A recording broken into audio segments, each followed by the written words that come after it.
In. Hello. Hello. Dialing in is a nightmare because you start and then think, oh, how do I get on? Hello. Hi. How's in the background? Well, no, that was Jacob saying hello there. I'm going to turn the volume up. Now he's got his headphones on. How are you feeling? All right. It's a bit nerve-wracking, this whole being on a podcast malarkey. Oh, no, Podchat. I'm just glad it's people I know, because, you know, if it was like somebody that I would really love to be talking to, where you can pick their brains and just go, just talk to me, tell me everything you know, I'll be like, oh, shit myself. Whereas talking to people that I help is so much easier. It is actually, because then you've got a different type of relationship, haven't you? So it's easier to talk to them. Yeah. And I find you guys more relatable because I kind of helped you and I've kind of seen your changes in your little journey, and I'm like, for me, I'm intrigued as to how you kind of get there. So I've got questions that I've always had, and now I can ask them, or you can ask me. I don't even know what we're going to talk about. Yeah, wow. Whatever you would like to talk about, my lovely. Within reason.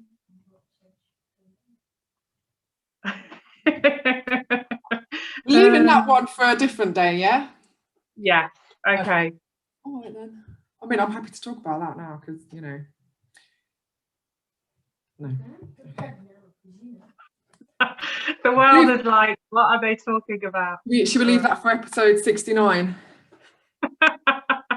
Oh dear, funny. Right, what would you like to know? Let's talk about you, Sam, because you've been going through a shitload of stress, haven't you? Yeah. Yes. So where shall we start with it? So 2 years ago, my partner and I, Dean, whom you know and you've done some training stuff with, we embarked on a journey and bought you would call it a small holding, I'm guessing. Would you call it a small holding? I think you would. Yeah, house with lots of land. Yeah, whatever you would. It's okay. So it started as a house with lots of land, and then Sam turned it into a small holding. So actually, yeah. And the house needed a lot of work, but my God, we've been through a lot of learning actually, and quickly upskilling. And I think the important thing to me for here is to keep it as organic and as natural as possible. I'm a big believer in that. So we've done things like we upcycle the water off, all the rainwater gets upcycled and used for the animals. And there's been a lot of rainwater, so more rainwater than animals actually recently. Have you kept the water from the water that you've had to pump out of your field? No. So we haven't, but we did. Dean calculated it the other day, and there was something like 900,000 litres of water coming out of that one field a day. It's very complex and probably not okay to discuss on a podcast, but you know the background of it. No, but it's perfect to discuss on the podcast, I think, because again, it wasn't anything of your fault because you've been there 2 years. You've not had a problem before with fields flooding, but then you had an arsehole of a neighbour. That's right. So basically what has happened is particularly around the village that we live in, there's a ditch that takes all of the flood water. So we're in a flood zone 3, so it prevents anywhere flooding. And it's been there 50 years, done its job really, really well. And he built a new building and filled the ditch in and then put impervious material over the top of it. And then consequently, we spent from the beginning of December flooding. And then on the 23rd of December, flooded inside of our house. So it was a bit stressful. But yes, I think you know, we've actually learned a tremendous amount about land drainage and talking to local farmers and recognising what to do and how to do things in the future it's been a hard time, but I always say that when things are really tough, when you're out of your comfort zone, you find your learning opportunities. You kind of go, actually, where do I go from here? What have I learned? How am I going to take this forward? And Dean and I have done that, I think, really well as people. We know so much more about land management than ever, I think. And it's not even something you wanted to learn about, is it, Sam? Not that bit, no. It wasn't on your to-do list. It wasn't. And I did have a to-do list. I had a to-do list last lockdown. I created this list because I was in this kind of like, oh my God, there are so many things to do here. And I was ticking it off, but that was not on my list. And it came at the worst time as well, didn't it? So not only dealing with like lockdown, your work, tending to the horses, you then had this massive flooding, because it was major, wasn't it? Literally fire engines, the lot, 2 days before Christmas. Yeah, Christmas Eve, the morning of Christmas Eve, about 3 o'clock in the morning, there was lots of people that I know and some people that I don't know wandering around the house putting everything up on bricks. And there's me that had got a freshly unopened bottle of whiskey, thinking, I think I'll have 3 glasses of this now, because I was just like, I don't really, you know, when something is so surreal and it's come out of nowhere that you can't really fathom out what's happening. It was one of those real crisis moments. But the community spirit was immense. And the people that out of the kindness of their heart, just a couple called Rosie and Jim. I mean, honestly, who is called Rosie and Jim? They literally are.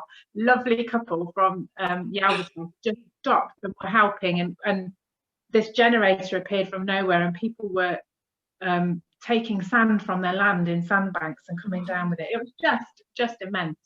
The community spirit was lovely, but it was traumatic. I was trying to you've still been working as well, haven't you? Yes, yeah. So we've still been working, and it came at the worst time, because when you've got animals in winter, you're trying to think about how you manage the land best. And we're on clay. I could bore you with this, but it will probably be really boring for lots of people. But clay soil doesn't drain very well. So we were trying to think about how we manage animals better. So I've got them stabled, I've got this whole plan. And then somebody builds a building and you flood and it all goes out the window, and you just think, I need to evacuate the animals and just do what I can. Yeah, because that causes problems with their hooves, doesn't it? If they stand in water. Yes, and so you're trying. I mean, the horses were actually stabled and kind of out of the way of it all, thinking, crikey, this is a bit palaver, all these flashing lights in the middle of the night. The sheep, we had to evacuate the sheep. We couldn't get the chickens out of the chicken pen, so we had to prop them up. There was like 6 of us with these big wheelbarrows and loads of bricks propping these chickens up so that they weren't going to drown. It was just, it was quite stressful. Yeah, and you're not even home alone, are you? Because you've got, how many kids you got at home? 3? Yeah, 3. So Katie's just moved out, so there were 3 at the time. But it was quite. I mean, you look back on the comedy moments of the scenario, but you have to, Dean. You have to find the comedy. And like, we changed all of our clothes about 4 times because we got so. I mean, about 9 o'clock at night, the water was knee deep. So you were wading through up to your knees at the front of the house, and at the back of the house it was thigh deep in the paddock and in the back garden, not in the side garden. So luckily we were kind of okay then. And Katie said to me, I said, oh Katie, what's the water on the floor? And she said, oh, it's coming off our clothes. And I went back outside to do something and then came back in, and she went, no, it's coming up through the floor. And you're like, shit, like, it was a bit stressful. But luckily we've now had a ditch dug back in, Dina. Isn't that good? Courtesy of lots of support from the community. Farmers are amazing. I think they get a hard deal, and people think they're these rich people but they know the land, and the knowledge that they have is just immense. And a local farmer said, I'll dig the ditch out, and he'd done it within a week. Wow. And that would have cost you an absolute fortune, like to get, even if you're going to do it yourself. So having, I think that makes a difference, doesn't it? When you've actually got people giving you support, no matter where it comes from, it is life-changing. It is life-changing, and it's really hard to see that when you're in a moment of crisis and you want things to be a certain way, that the support people are offering is support. Does that make sense? Because sometimes you're offering resistance to that because you're in this place of trauma. But he was been amazing, and he dug it all out, and that's it. Now we've only got, when the rain came the other week and we had that storm, to put it in context, we only had 9,000 litres of water over 2 days in that paddock, compared to 900,000 litres a day. Yeah, that's A lot of water. yeah. It was like, we were like Noah. Dean actually said we were like Evan Almighty. He'd actually said, Film, just, yeah. Right, let's just get the animals, build a yacht, build a big ark. Let's just go, Jesus.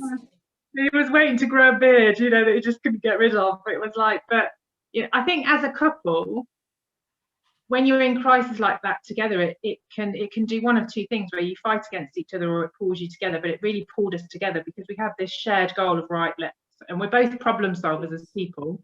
We're very strong characters, both of us, and sometimes we clash. But this kind of just pulled us together to go, okay, what do we do? Let's get through this. And that, yeah, as you said, it could have been the end of a lot of things, and just that stress when you're both having to deal with that, and that is really intense stress as well, isn't it? It's not not mild day-to-day stuff. That is.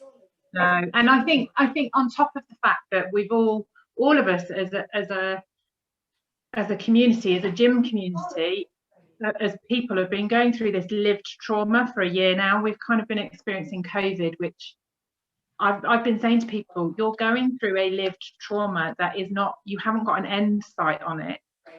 And that's there in people's minds all the time. And then you get another crisis that comes on top of it, and it almost shifts COVID out of the window. Does that make sense? It's like it didn't matter. Even to the fire brigade, you know, they were sitting eating pizza in somebody's garage because it was at that point where we're like, we need to feed them. They've been here 6 hours, you know, let's order pizza. Yeah. No, but it is. And yeah, I suppose for me, I kind of wanted to bring up the whole stress thing, because that can almost destroy people and make you just become really self-destructive, and it can destroy relationships as well. And I think, you know, take it to the next step when you kind of get your mind in that state. How do you get yourself out of it? Because we usually turn to things, so whether it's exercise or food or drink, yeah, it's still self-sabotaging. But the fact that I think it was really good that you had the support there immediately, because if you didn't, it could have been a different story, I think, for both you and Dean. Yeah. And then I think that's what a lot of us as people, humans, don't. Dog's shaking his head. I think we take that for granted. So I had the conversation with Claire on Monday night that I find it scary to be that vulnerable and ask for help, or to accept it when it's been offered. Even talking to loved ones and friends, I can kind of deal with this. I don't want to make this into something that it isn't. I want to cope with it, but then how do you know when to just go, I need all the help I can get? I think vulnerability is a really hugely scary thing for lots of people. People are scared of their own vulnerability, and particularly I think that's where COVID is impacting on people this time. I think more than the other lockdowns that we've had, is that people are aware of their own vulnerability, and it's like, where do I go with that? How do I ask for assistance when I need it? How do I accept that I'm not invincible? You know, and I think part of that, though, Dina, is we are collectively social creatures. Like, human beings are meant to be together. So actually, part of the vulnerability is allowing that community to come round you, to offer you that support when you need it, and to accept that you play to everybody's strengths, don't you? It's a bit like a gym workout with a partner, isn't it? You're good at what you're good at, they're good at what they're good at. It's allowing that I'm not good at everything, and it's okay. It's like my dog's having a little whine now. Wait till he finishes. Yeah, I think I think it was Jodie. She put out a post, and this is the other thing when it comes to us wanting to ask for help, or to kind of realizing that we can't cope, is being the social creatures and kind of wanting that connectivity. When you tell somebody you've got a problem, if the response is, well, we're all feeling the same way, kind of stops you as well. So I think it's, how do you figure out who you can actually talk to that's going to listen and just let you kind of speak? Because that kind of stops you in your tracks, doesn't it, when somebody goes, we're all feeling the same, you know, none of us know when we're going to get back to normal. none of us can go to the gym, none of us can kind of go out for a meal. It's okay, but I'm feeling this way right now and I just need to get it out. I think it's empathy. I think it's developing empathy for one another. And we sometimes get caught in our own headspace about, actually, this is what I'm going through, this is my lived experience in my world.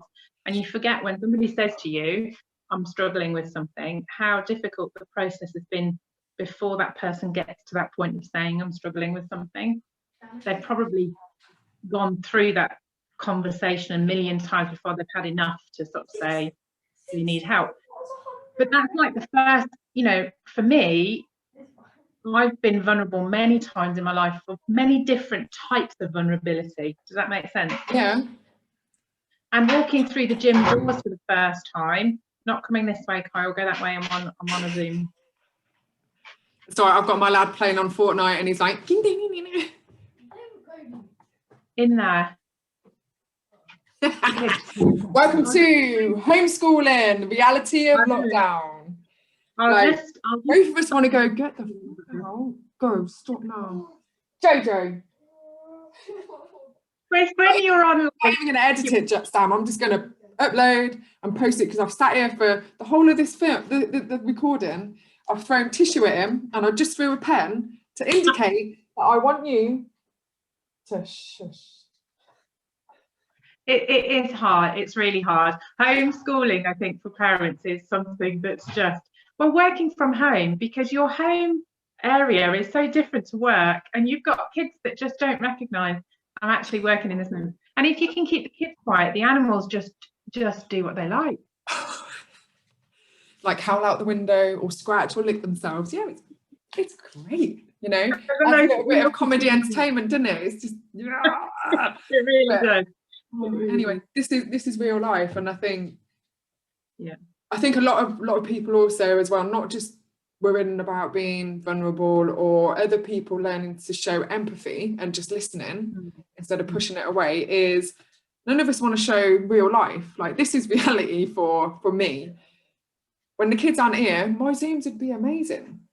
Like, but the fact that they're here, they want to do stuff. They're either learning or they're playing. The dog's doing his thing. But this is your vulnerability and allowing that to be a strength. So, okay, so if Dina was on a Zoom and there were no children interfering and she was just there with this vision of perfection, how does that normalize it's okay to not have perfection? So when you've got kids that kind of come in or the dogs come in, you kind of go, do you know what, this is okay because this is reality. It's not like, you know, it's not perfect. It's not like a Facebook story where you kind of go, yeah, everything's wonderful. You're actually being real, that life can be challenging, can be shit, can be all of those things, and it's actually okay. Yeah, that's why I kind of like doing this more than trying to get that perfect setup, because life isn't perfect. My life is far from perfect, you know, the same as everybody else. I think that's the other thing as well, when we do try and when we are listening to other people, I think we all fall into the trap of giving them an example of, oh yeah, I understand that because this is what I've experienced and this is what I've done. Yet I still, again, I'm guilty of that quite a lot, but I think sometimes it's knowing somebody just wants you just to be there. Like, you don't even need to say anything, just have a cry, talk it all out, stress. How do you feel now you've got that out? What should we do to kind of deal with that? Maybe you don't even need to give your own experiences, and this is how I handled it, which I do quite a lot. But I think being aware of it as well. But that's trying to relate, isn't it? Sometimes we're trying to go, yeah, okay, I get it, because but you never know somebody's story, do you, Dina? Really, we think we do know somebody's story, but we have this perception of how other people are and what their life is like, because we're so busy comparing ourselves to other people. Women do that all, you know. I'm a bit of let's power to the ladies, because I think we don't give ourselves enough credit that we're in this state of comparison all the time. She seems to have got it together, her kids never do that, or she's okay, she works out this much, or she looks after herself, or, you know, we're always in that state of, why am I just not good enough as I am? Why am I trying to compare myself to somebody else? Because you ain't never going to be somebody else, because you're you. That comes down to acceptance, though, doesn't it? Do we want to be who we are, or are we hiding from who we really are? And I kind of really wanted to talk to you because of what you do, and I think you've been through a really amazing journey. And yes, I'd say we've got similarities in that journey from the experiences that we've had. But I think that night we all went out, like, I saw the Sam that I have never, ever, ever seen. And for me, I was like, fuck, I really love Sam. Like, she, from the woman that I thought I could never say Fanny, like, you know, my love at work is like, oh no, don't say that word. But for me, you're the total opposite. You are not that person, because your whole character is somebody that does accept that. And you know, the way that you talk and you interacted with us on that night out, I was just like, I love my people. Very, very, I think that's it as well, isn't it? That's exactly what I said. You get this persona and you get this how people view you, and then you have an open conversation. You kind of go, this is actually who that person is. Oh, that's really different. And that, I think that's where we were that evening. We both have been through some vulnerable times, I think, and it's been character shaping, I think, is a way to put it, isn't it? You could put it that way. Yeah, it is. But I think for me personally, I think it's made me realise that I'm okay to be who I really am. I don't need to put on this persona of, you know, the way that I speak or how I dress or how I behave, and what I say and how I kind of interact with people. And I think for me that night, I saw a Sam that I think you've been suffocating. So like when you were coming to the classes, that wasn't the Sam that I know now. Like, you were almost trying to just be an image, like be a person that I don't think that you really are. It's like, okay, image is everything, but and I think that's true, because you're right. I have been on a huge journey, and part of the journey is, like you say, it's what I do. You know, I'm trained to be a psychotherapist, so I'm last year of training. Now like a year away. But the journey of self-discovery, I've always been interested, and this is where you and I are both the same, like, what's underneath human behavior? Why do people do the things that I do? Why do I do the things that I do? You know, where is that coming from? And I've been so fascinated with that for years that I eventually got to this place of embarking on this journey. But it, more than anything about discovering about other people, it's been about discovering who I am. And actually, I grew up in a very middle class upbringing, had to be seen a certain way. My mum was a lovely lady, but very much you do your crying behind closed doors, don't let anybody see the real version of you. And then to shed that and kind of go, this is here I am and this is who I am, was such a different, and it's actually liberating to be yourself and realise when you're true to yourself, people actually offer you more acceptance than when you're trying to be this other kind of person. Yeah, trying to fit into that square hole, isn't it? Totally. And I think this is where you and I are a lot alike. We've felt that most of our, you know, I am speaking for you, but we've felt that most of our life. I'm like, not like everybody else. I am not the norm, and I don't think in a neurotypical way. But accepting that actually that's my strength has been a bit of a journey. And I think for me, again, if people have read my post and that, I think that's hopefully what people kind of get across. For me, it's not about the exercise that you do or the kind of diets that you do. It's understanding why you want to do something or look a certain way. You know, how is that going to improve your life? Because who are you?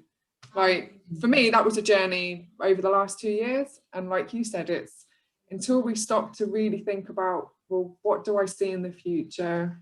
How do I feel comfortable around people? You know, how do I feel when I'm coaching? Am I being myself?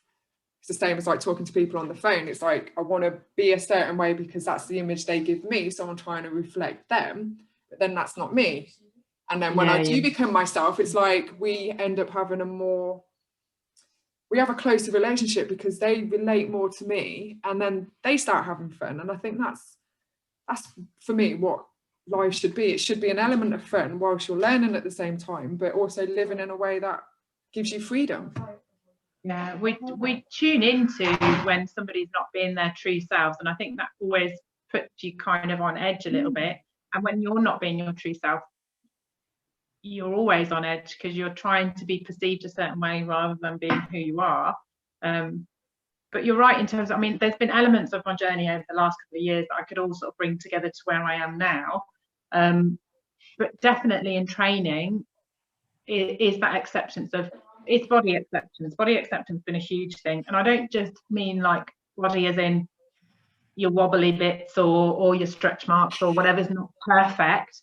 I mean body acceptance, like it's taken me a long time to go, I'm 5'8". You know what? And I've got a bigger bone structure, and actually that's okay. It's taken a long time to go, well, why can't I be that shape? Why can't I be that person? Why can I never look like that? Because you don't, Sam. So embrace the vessel that you inhabit and learn to work with it and get out of this cycle of punishing myself for wanting to be different to who I really am. Yeah. If that makes sense. Yeah, of course it makes sense. I think we all fall into the trap of doing that, whether that's through like magazines when I was growing up, or just, you know, people that I became friends with and seeing what they wore and what they dressed, because that's literally how I remember growing up. I'd be influenced by, well, I basically want to be whoever my friends were. I'd want to wear what they're wearing. I'd want to look like they did. I'd want straight hair like they had, you know. And then it was like, I've never been girly, and yet I'd see the girls at school, you know, and I was in a decent group of friends, but they seemed to connect more than what I did, and I was connecting more with the guys. Don't know why that would be, but I think it's like, you're right. I think that's when I first felt this, you know, when girls at school started to change, and I was like, holy shit, I'm about 4 inches taller than the rest of the girls, hang on a minute. And my bone structure was different. I got into this cycle of actually control about what I was eating, because I thought what I was eating was going to make a difference to the fact that I felt, I'm not sure this is a word, but like defeminated. You know, I felt less feminine because I was taller and bigger boned than a lot of my friendship circle. And it was accepting that I know part of my big journey has been accepting and embracing my feminine essence, you know, and kind of not putting that into, it's got to look like this. yeah. To be a girl, you've got to look like this. Yeah. I never felt feminine.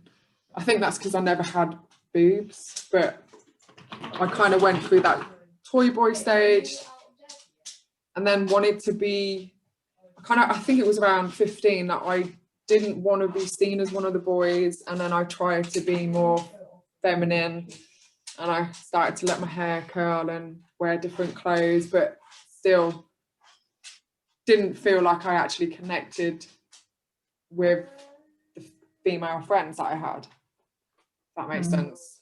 I don't know. Yeah, so for me, it's always not being who I really was. Yeah, and I think I was in that journey, but you know, like you were like me, I was in that journey whereas I was a mum at 18. So actually I'd gone from, I don't know who the hell I am, you know, or where I fit, to now I'm actually somebody's mother. So this is my new role in life. So I think as a woman, you then don't find yourself because you're too busy mothering and correcting all the things that you don't want the children to experience. And my exercise part of that was really like, I've had a baby, I need to look a certain way. So I'd exercise to get there. I'd control what I was eating to get there. And all of those patterns became about how I was perceived. So my worth, who I was completely lost into this. If you think I'm okay, then I'm okay. I'd come, and it sounds like you were the same. My vision of, hang on, where's Sam thinking she's okay in the middle of this, had completely gone, I think, until a few years ago when I embarked on this journey. And, you know, Imperial Bodies has been part of that. Stepping into the gym for the first time was like, holy shit. You know, I was terrified of being 5'8", big boned and developing muscles and looking even less feminine. You know? Own it. Muscles are cool. I love it. Yeah, but I think going back to like having kids, one thing that is common with mums is you nearly said it, and I was hoping we were going to, but it's getting back into those jeans. It's getting back into the clothes you were wearing before you fell pregnant. And I think for me, it wasn't because I thought I had to do that. I was influenced by what I was seeing in the magazines, and all these models and famous people, your actresses, were getting back into their clothes. Like literally they were giving birth, and I think the big one was Victoria Beckham coming out after giving birth, and there she is in the clothes that she wore. And I was like, why have I got this belly still? Like, when's this going to go? So that puts additional pressure on, it put it onto me, and I think it does for a lot of other women. And then instead of eating to nourish your baby and yourself after going through this traumatic change, we're punishing ourselves because we're restricting what we're eating, because we want to get back into those jeans. And I think, you know, we are all different. Some are going to have stretch marks. Then you've got that mum term. Mums have had C-sections, but why are we trying to fit into that normal and expectation that isn't real? I think it is giving up to what we think society wants us to be. And as women, we've surrendered to that, to this image. Even Victoria Beckham privately has surrendered to that. That's why she was she's probably had a whole heap of shit help to get to a place where she wants to be perceived a certain way. But as women, we give in to society and how we should be seen. You know, when you've given birth, your body has done the most beautiful thing. It's brought life into this world. Whether you've had a cesarean section or a vaginal birth, you've brought life. You know, you've created a life. Your body has done that. Big it is as well. Yeah, and all you want to do is get your body to look a certain way. And I think part of that is a sense of loss, isn't it? I'm not the person that I was before I had a baby, and neither is my body.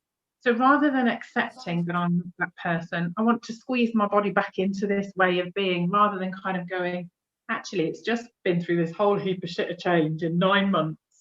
And actually, I'm really proud of my body for what it's done. You know, I've had 5 babies. I've brought 5 children into this world. And instead of loving that after I had them, I remember being in Woolworths thinking I was going to pass out because I'd denied myself food, or I'd restricted my diet so that I could get back to that shape, and thinking, God, I don't feel very well, rather than just accepting, nourish your body, eat well, Sam. I wasn't in that place of being able to do that. Yeah, I think every mum, and even mums that are expecting, I think they're all kind of feeling that anxiousness, and that affects you psychologically as well. And I think you studying to be a psychotherapist, there's a lot that you're kind of studying at the moment, which again fascinates me, but it comes back to one, acceptance, and then understanding the process and the changes that your body does go through, and then accepting that it is normal. And that, I think that even having the expectation that you're going to be who you were before needs to stop, because you're not going to be that person again ever. No, you're not. And I think it's that because your whole life role has changed when you've had a baby. Even when you've had a baby before and then you have another baby, your life role has changed. And I think it's about worth, Dina. It's about worth. You know, we lose our self-worth to all of these things and pin it on, I've got to look a certain way to be worthy. I've got to behave a certain way, have a certain job, or keep a house a certain way, and then society will see me worthy, and all of a sudden I'll be okay. And actually what that creates, I think, for a lot of women is this hollowness inside where they still don't feel okay. They don't know how to say to anybody, as they still feel shit inside. But that's all about developing an acceptance of who you really are and being true to that thing. And that I think doesn't come until you're a little bit older. Yeah. Who are you and who do you want to be? Like, yeah, really. Exactly. Yeah. Hard questions to answer though, like we know, because I think we've stopped to think about all that and all the experience that we've had to go through in order to get to where we are now, and how that makes us relate, communicate, react to people, situations. I think it's, you know, if you really sat down and gave the time to keep a diary, journal, whatever, and then go, why did I do this? Why did I stay? Why did I want to look a certain way? why did I start going to the gym? Why did I do this diet? Who the fuck am I? And how do I more want to live my life? more importantly than that, why is it affecting me in the here and now? So why am I, the decisions of your past you can't change, like who we were, who we chose to have children with, who you hung about with, the decisions that you make, you absolutely can't change those. It's done. But we take ourselves into that self-punishment of like, why the bloody hell did you do that, rather than kind of going, why is this affecting me here and now? Like in this day, why am I letting all this shit affect me now? Where am I in this moment, and how do I feel? And a lot of my eating habits, a lot of my daily check-ins with myself are not about journaling. They're about actually, what am I feeling? And do you know what, Dina? There's a lot that I can't answer that question, because I'm so caught up with blah, blah, blah, tomorrow, yesterday, this. Actually, what am I truly feeling right now? And it's really difficult if you stop for a moment and then ask yourself, actually, think, shit, I don't know what I'm feeling. Yeah, I think it's difficult for me a lot of the time because I feel uncomfortable. I feel uncomfortable actually being honest with how I feel about something or a situation, what's happening now. Because, you know, if I was really honest, it's like, I'm angry, you know, I don't know what the future holds. I don't really feel like, you know, will I still have a business that I can run? And then it's like, Dina, you've come back from worse. You know, you started it with nothing, you can start again. Like 0 members, if everybody left, you have an established business where you get more people coming in.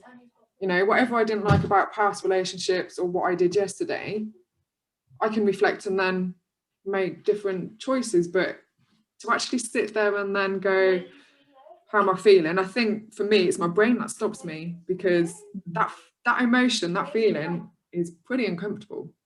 And then it's like, am I going to cry? Oh my God, like, I don't feel like that really. It's fine. Don't listen. You've got this, girl.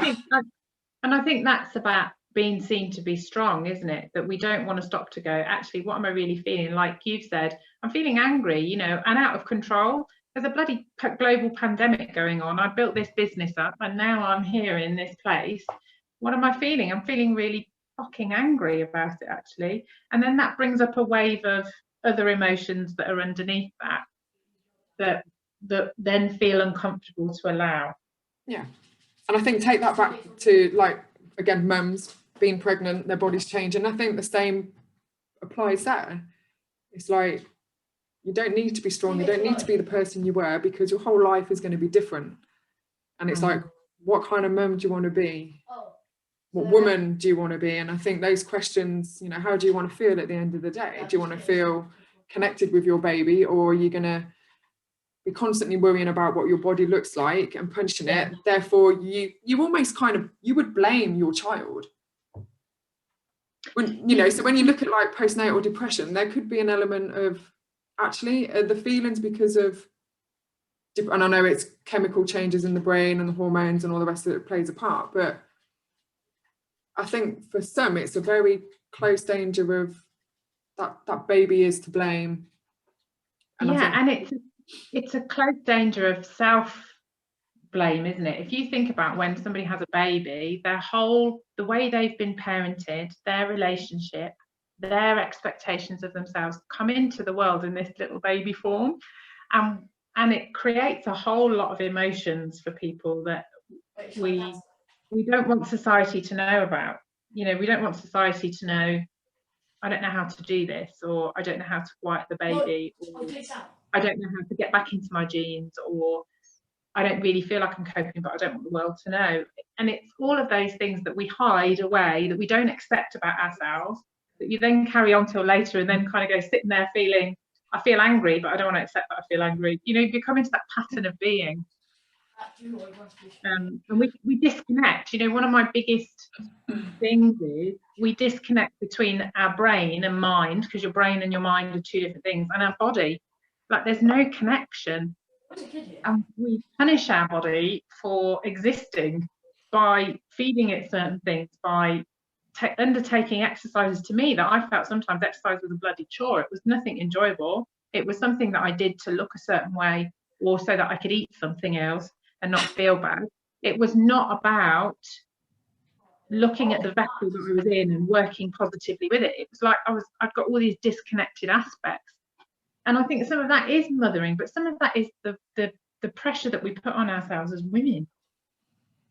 Yeah, or men, for the men listening, you know, I think we all, as much as I think we have this perception that men don't feel the same as us, they probably don't, but they still have the same worries and body image problems. And I think that needs to kind of be acknowledged as well, because why do we go to the gym? It is to look better, it's to improve what our bodies look like, and that can quickly fall into an obsession and a way of punishment and a way to, I think it has a very negative impact on you mentally, because it will then influence the choices that you make with food and with drink. And it's like, there is no reward for exercise, there's no punishment. It should be done because you enjoy it and you want to feel good, you want to help your body look good, you want to move better long term, because again, it's all got to come back to the future, hasn't it? It's like, what do you want to be like when you're 70? Do you want to be like the old lady that's huddled over a little shopping trolley, hunched, in pain, suffering? And I think that you kind of think about that as you get older. I think for me, exercise moved from a place of, I want to be able to eat cake and not feel like shit. I want to be able to fit in my jeans and not everybody think, well, she's got 4 kids, look at the state of her. You know, she's got 5 children now. Oh my God. And I've had loads of people make comments like that. Oh my God, you've had 5 children and you look like that. Or you've had 5 children. How old are you? You know, and you think, okay, I've got 5 children and we go to work. That's mad, isn't it? How old are your kids?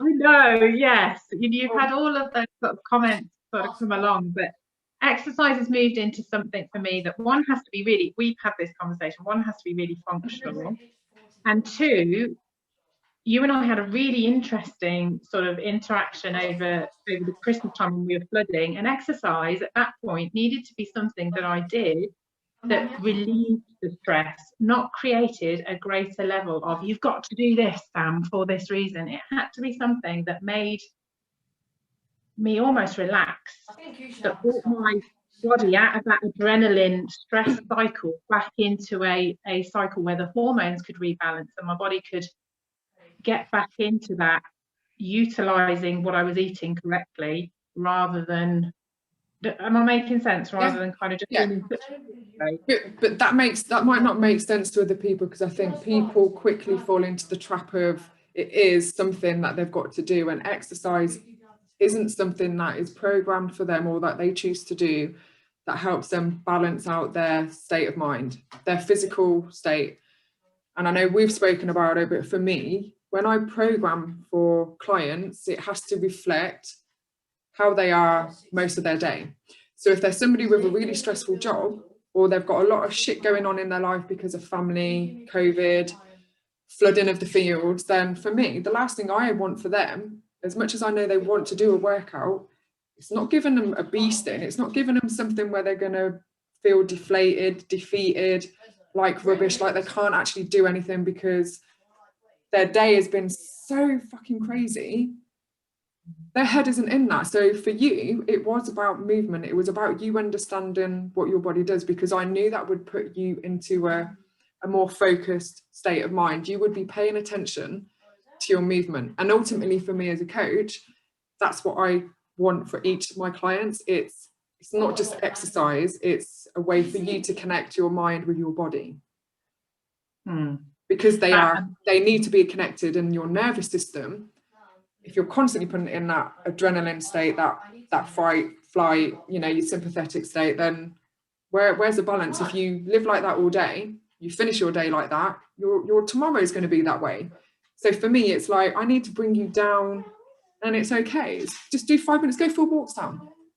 You don't need to do that workout. If you've had a really crap day, I don't want you to punish yourself and do a crazy workout, because what I've got planned for you, you know, I'd need to switch it around, because I need you to kind of get calm. I need you to bring your breathing down. So whether that's go and do some yoga, go and stretch for 10 minutes. And that was what brought a sense of relief, I think. I mean, Pilates has always been, you know, teach Pilates has always been part of my thing anyway, but permission to stop, breathe and tune into my body was actually it was almost like I needed you to say to me, I give you permission to do that. I know I'm a PT, I know that this is, but it's actually okay to use exercise to utilize where you're at in your life right now, because there is no separation between what's going on outside of the gym doors and then the moment that you step in. You carry all of that stress with you, and you're right. At the moment, as a society, we are in a constant state of hyperarousal. You turn on the TV, COVID.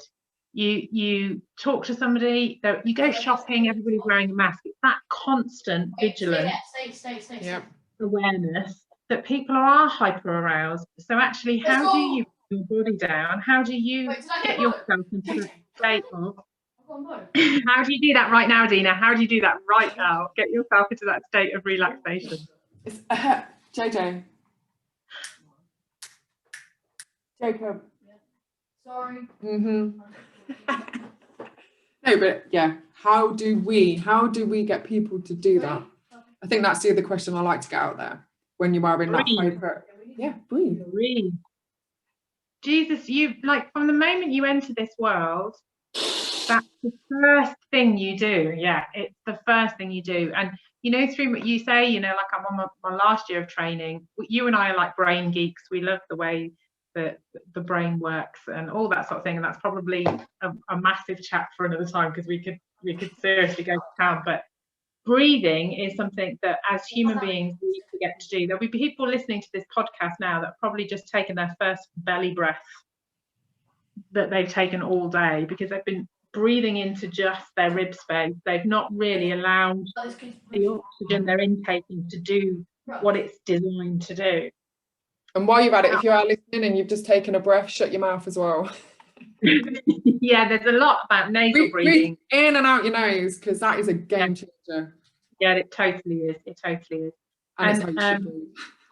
And during this time where I think with the flooding and everything, I'd got into this, my body was responding by being in a state of anxiety. So I was getting like butterflies in my tummy randomly, maybe a few palpitations. And I was in this state of the buildup of adrenaline, the buildup of stress in my system that had probably been higher because we've had COVID and all that stuff anyway, had just tipped me over the edge. And the game changer for me was, one, permission to exercise in a different way, to move in a different way, and somebody other than myself saying, you know what, that's okay, Sam. But secondly, to practice intentional breathing at various points through the day was an absolute changer.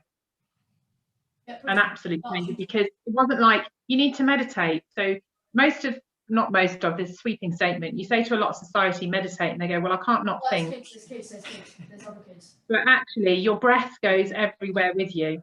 Yeah. You know, it's not something you need to be in a certain space. You can just mindfully take yourself and become aware of it. And if you do that for just 2 minutes, it literally changes up your brain. Yeah, it's definitely one thing I would get a lot of members and people doing that I talk to. It's, you know, if you are feeling out of control, it would be just take a breath, like just a minute, 60 seconds on that timer, just sit there and do 5 breaths, then reflect, like, what is happening before we react, before we make a choice, before we reach for the food or the alcohol. It's like, right, but then it comes down, I think that's hard for a lot of people don't want to do it because they're so used to they're doing something and then it's automatic, and you're stuck behind a driver and you're trying to get to work and you're fucking in the way. You know, everything's like, there's no, really, when you look at it, I don't think there's an urgency for anything. You know, for me, time's been kind of forced upon us and it's dictated. You've got to get to work at a certain time, but then, okay, well, if you're running late, how could you make sure you're not running late again? And it's like, leave earlier. So if you've got to do something as simple as that, there's no point getting stressed out because of what's going on outside, because one, it's out of your control, and two, you get to control how you react to it. And again, it does come down to breathing. It's just like, really, you're going to get pissed off because of that? Well, there's that thing called the 5-second rule. There's I can't remember what her name is, but she said food. Well, yeah, actually, yeah. What she did is you apply the 5-second rule to everything. So she said, I'd get out of bed in the morning. She'd lost her business. Her life was in a really, really difficult place. And she said she'd get up in the morning, open her eyes, and an automatic thought would come, shit, today's going to be like this has happened, blah, blah, blah. So she was in that cycle of thought pattern before she'd even put both feet out the bed.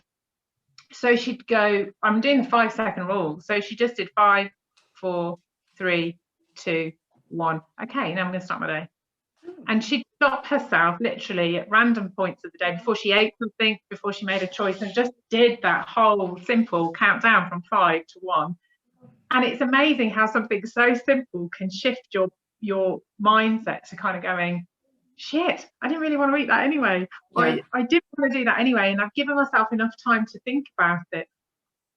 And I suppose that's where the whole mindfulness comes in. Even without calling it mindfulness, she's allowing herself to pay attention to what she's going to do, what she's about to think, what she's about to eat, what she's about to wear or whatever. And I think it's understanding your blueprint. So for me, that's been part of the self-acceptance. I said to you, you know, do you want to talk about the popcorn incident? Because Tuesday and Wednesday were really stressful. I mean, it's quite comical, but it isn't. So Wednesday was so stressful at work that my automatic response was to get into the car, go to the petrol station, buy a huge, large bag of popcorn and sit at my desk at work and eat the popcorn mindlessly. And I was like keeping down my feelings. I'm a real big thing about I'm just eating what I'm feeling. I'm not giving myself enough time to feel it because I'm scared of it. It's scary to go, today's a really shit day. I feel out of control. I'd like to sit and cry. But rather than that, I'm just going to eat everything I feel. And so I sat and ate this huge bag of popcorn to myself without applying any sort of 5-second rule or anything. Now, I could have easily gone from there into this place of, Sam, you've eaten that popcorn, so shit, you're going to weigh more tomorrow, it's going to be like this. But I just had to let it go. Okay, I've made that decision. It wasn't the right thing to do. I know why I did it. That's it, move on. And that's what everybody should be doing. I think that is the best way to handle it. It's like, okay, so what? You did it, it's done. It happened.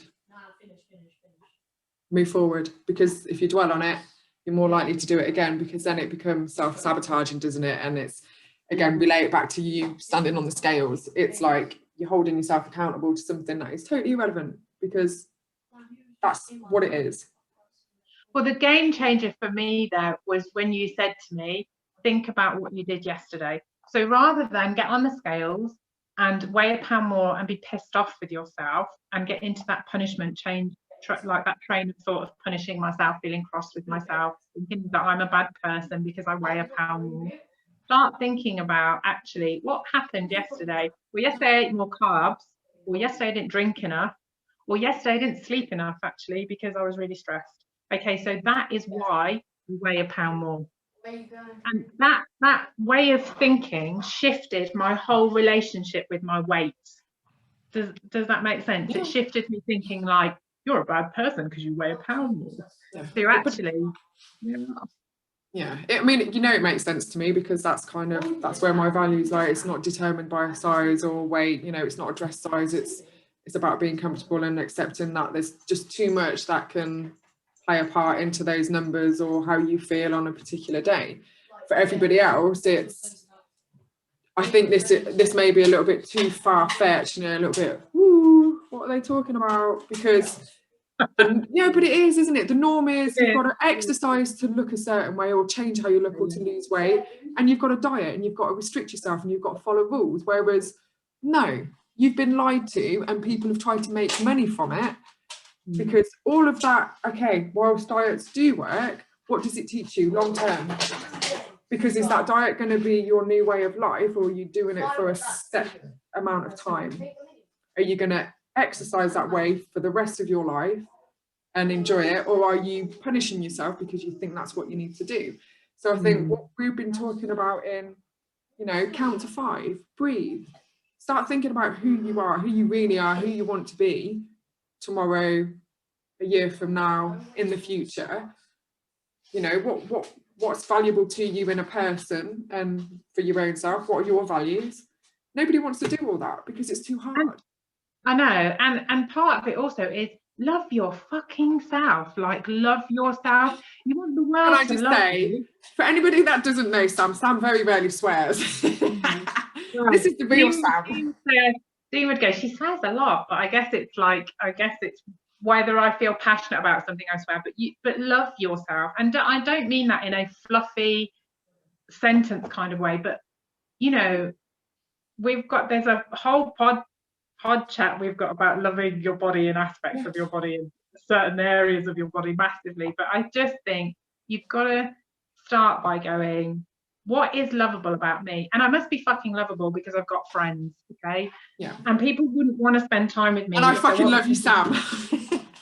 And I love you too. You know, it's like, but there's got to be something lovable about yourself for other people to love you. Whether you can see that or not might be about your perception. And therefore find the aspects that other people see lovable as yourself and get into that place of self-acceptance to recognize that no fad diet is going to give you that feeling, no scale weight, because you're going to get there. This is just my view, that you will get there and then still think the dog has come to love you. It is, but it's loving your fucking self for who you really are and for everything that's happened to you. Okay. Yeah. You know, in therapy and in therapeutic senses, we call it that the people that help other people are the wounded healer. You can't possibly help or somebody else unless you've been through that shit yourself, because you can't find the place in yourself of actually what that might feel like. So those of us that have been through difficult things use those experiences in one way, shape or form. We might not see that, to help another person.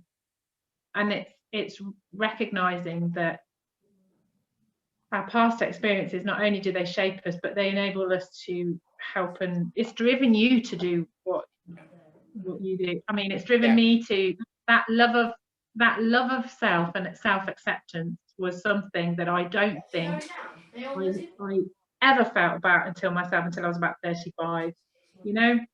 And up until that point, I was in this place of not really liking myself at all. If I'm totally honest, I didn't really like myself. And I couldn't see what other people could see in me. Whereas that's shifted, and that's shifted through lots of different things. And exercise has been a part of that. Not all parts of it, but a part of it. Yeah, it's a small part in the grand scheme of things, isn't it? I think it's what you do as a job. You know, I think it's a relationship that you've had. You know, watching your children. I think, you know, everything we do day to day, I think, plays a part in it. And yes, you're right. What I do is because I do it because I don't want anyone to feel the way that I did. And I can see it as a way to help women, especially.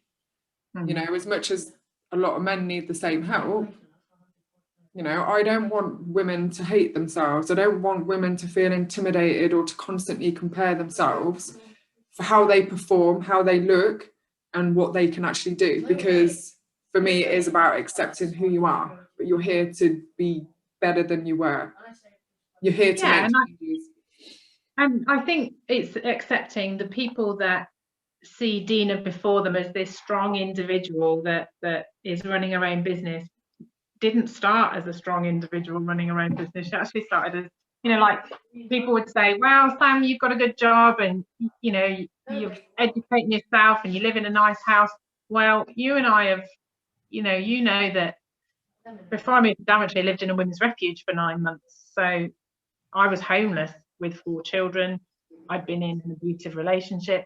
I'd moved to Daventry, and actually somebody had said to me, you need to go and do a confidence building course. And the woman came, I don't think I've told you this story, the woman came out to my house and I couldn't look at her in the eye.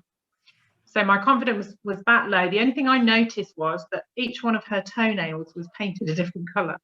And through the whole of this assessment, I just focused on her feet, and I was like, And then I went to college about 2 years later. I then got myself a job at a local, working sort of in family support, really. And then we were running these group work programs, and this lady had said to me, could you give me a lift home? She lived in Rugby. And I gave her a lift home, and she'd been running this course with me. And she said, you don't remember me, do you, Sam? And I said, no. And she said, I came out to see you about your confidence building course, and the only thing you noticed was my feet. And I was like, shit. I think it was life kind of trying to say to me, how far have you come? Like, you were that girl that couldn't make eye contact with somebody, and now you're that girl that's working in the same place, you're working alongside this woman, you've done all of this stuff. And I think it's just you and I are those people that we kind of go, we've got to put one foot in front of the other. We're no better than anybody else, we're no stronger than anybody else. All women have this strength. You just put one foot in front of the other and hope for a better tomorrow. Yeah, and I think that's where the human, you know, let's tie it back to the beginning, that whole human connection. We're away from that at the moment, and I think that's what a lot of women and men are missing. And it's when we can talk and relate to people all these feelings, and, you know, just even just talking to somebody, not even about what you're worrying about, just being in the same room as somebody else and being able to laugh and forget and just focus your attention on something else makes a massive difference. And it's, how do we get people now to focus on the breathing, what they can control, and then acceptance of who they are and what they can actually do for themselves in the future. I think my feeling would be for that, and definitely something that's helped me is, what am I feeling right now, and breathe through it and just sit with it and know that it's completely okay. You know, everything that I feel is completely okay, and everything that everybody feels whilst they're going through this is okay. But to seek connections in different ways, I think, is the other thing we need to do. We've been used to kind of having to see somebody face to face, you know, for us to feel connected. I think it's having moments like this where you're just chatting openly. It's in a supermarket saying hello to somebody that they might firstly look at you like you've lost your mind, but then they might sort of say hello back. And that gives you a connection. It reminds you that you're not on your own, that there are other people out there.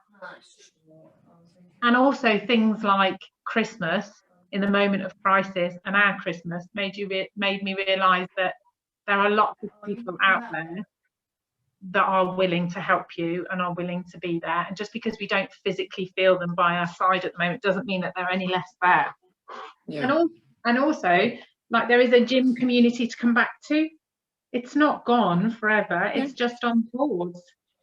Oh, I'm loving it at the moment. I'm not, you know, I love the whole situation, because for me it's brought me back, and I've written about this, but it's brought me back to what Imperial Bodies was meant to be from the start, you know. And it took me away from that because, again, I got tied up in the business and the running of things, and, you know, the trying to pay the bills and bringing money in, whereas I've been able, since the first lockdown, to reconnect with not only my purpose, but what actually I stand for, my values, what I feel like I can give to other people.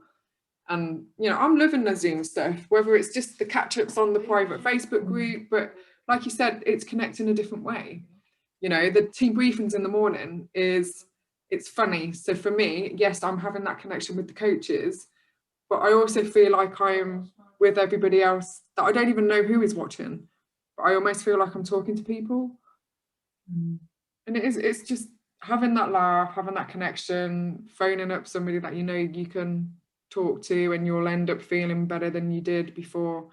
And then for me, the other thing is not just saying hello to people in the supermarket, it's saying hello or smiling at people when you're walking out in the street, because that's something I think a lot of us got away from, yet I know it was something that everybody used to do. You know, there's a community outside my front door.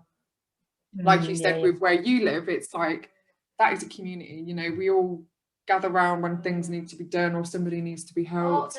You know, you check in on your neighbours, or you just randomly say hello to somebody when you're walking your dog and you have that conversation over the street. For me, that's something that I never got to do before. But for me, that's still connection. It is. And I think realising that people are there for you. You might not always feel that they are, but they are. You sometimes just got to be brave enough to pick up the phone.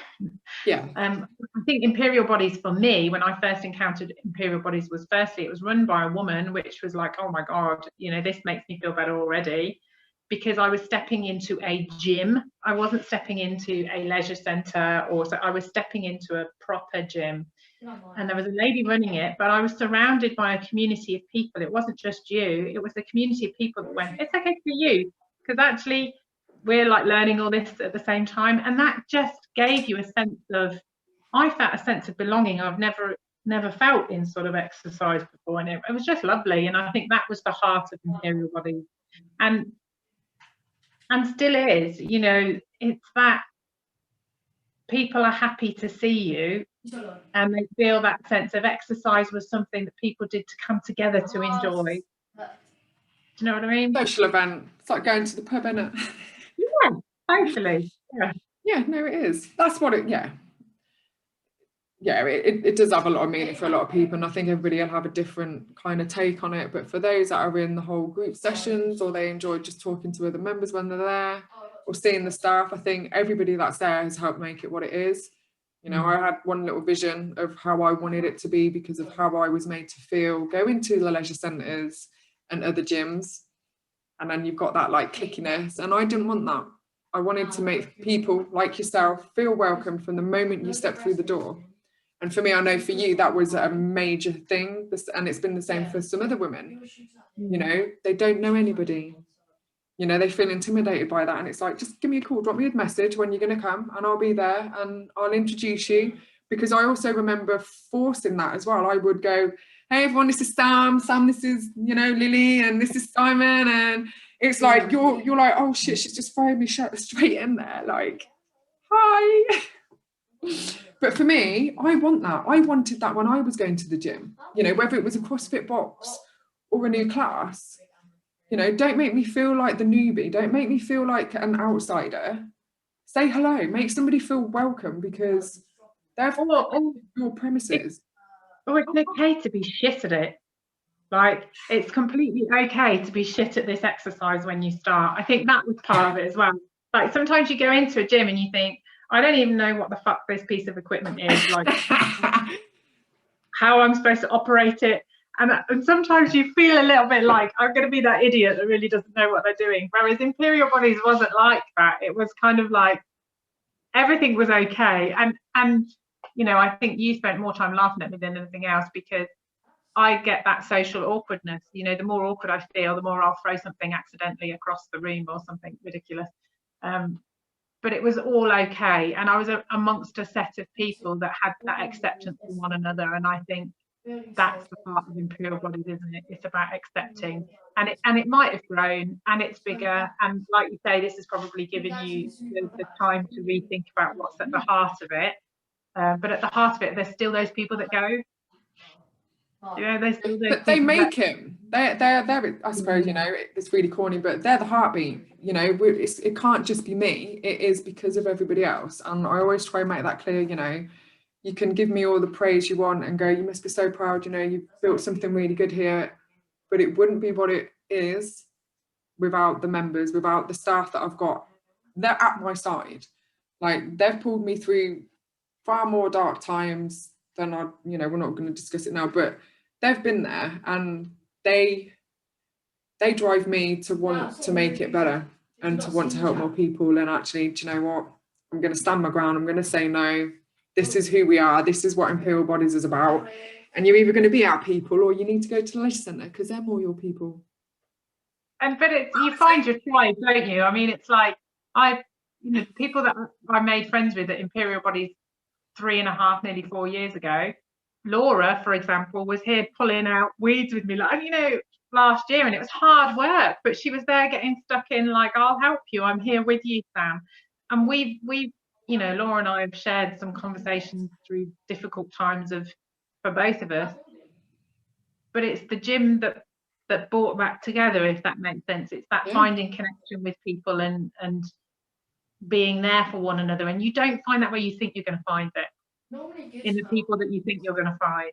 I think that's COVID's lesson. I think the friendships that you think you've had are probably not the friendships that you had, if that makes sense. Yeah. The friends that you never really gave enough respect to are the ones that are there kind of going, it's completely okay. Hey. Yeah, it's true though, isn't it? But again, that's all part of the journey, isn't it? Yeah. And knowing who you are. Exactly. And it's who you are. Yeah. And then you know your real friends, I think, because you'll just relate to them on a whole different level. Oh, wow. It's like they'll actually get you and accept you, and it doesn't matter what you say or what you do. It's like, oh, come on, Sam. Like, you probably could have said that differently, but you did it. It's okay. Get the angry fanny going.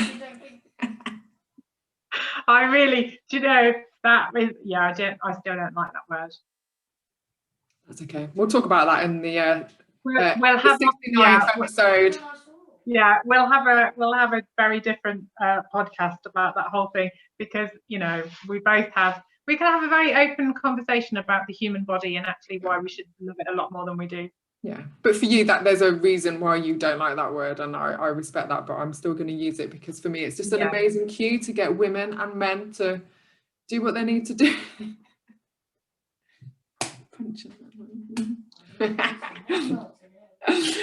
Oh, Sam, is there anything that you'd like to say to anybody else listening? I think the good points are just accept who you are, breathe a little bit more in the day when things are getting shit, and count to 5. I like that one. Yeah, and if I think the only thing I'd like to say to you, even if it's just for today and tomorrow you wake up in a different mindset, just give yourself a bit of acceptance and a bit of love. Yeah, and just recognize that there's people around you that love you, so just recognize that that's for a reason. You know, even if it's just you're looking down at your child now and they're smiling back at you, it's a reason to accept that you're lovable and that you are loved. And, I just say I miss those moments. I do miss those, yeah, you know, because yeah, I do. I wouldn't have another, but just that love, just, oh my god, look, it's so cute. Do you know what I mean? It's like pure, isn't it? It's like pure. Yeah. That feeling, I think it's the feeling that I love most. But I've got that memory, so I just felt it then, and it's just amazing. There you go. You see, the mind can take you anywhere. And on that note, we've actually got Guess Who tonight. Who? We have on Facebook. See, Sam, you're not paying attention to the team. So we're asking members for baby photos of themselves, and we're going to play Guess Who. Oh, that's quite a good game. Yeah, it's actually going to be really difficult because I've got some of the photos and I can't even guess who they are, and I know who they are. Dina, can we just for a moment talk about the colour of my hair, right? Because I don't mean to, you know, state the obvious, but I'm wondering how anybody might miss the ginger that would have been a ginger baby. No, your hair looks fine. No, but if I was a ginger baby, so people would know it would be. Well, you're not bald then as a baby? No. Oh, you had hair? Yeah. That's all right. Just send it, Sam. I want to see it. I'll hide the hair. I'll do some like photo magic-y stuff. I'm so shocked. Oh, yeah, funny. Okay, cool. Do it. Send it to me. Okay. Are we going to do this again? Yeah, I want to do it again with you, only because of what you're doing as, you know, you're learning to be a psychotherapist, and I love everything to do with the brain, the nervous system, just how our mind and brain process information. We could talk about how people get themselves into that mindset by working with their neuroconnections. Yeah, that might go over some people's heads, but I would love it because I think for me, I would find a way to break it down so people can kind of relate to it and go, actually, I never thought about it like that. But it's definitely, I think, something that will benefit everybody right now under the current circumstances, and then coming out of COVID as well. Yeah, definitely. You know, that's going to be different as well. And then obviously every episode 69 has to be a special episode. I think we should, for that one, we should get a few women together for that one. So I think that would make a very interesting podcast, because then we'd be sharing some stories that might make other women feel empowered. Yeah, that's a good one. I like that idea. Get a collection of women for episode 69 to help them embrace their whole self. Yes. Yeah. I'm so excited. Right, I best get on and do more podcasts. Okay. Have a good day. Thank you. Okay. See you later. Bye.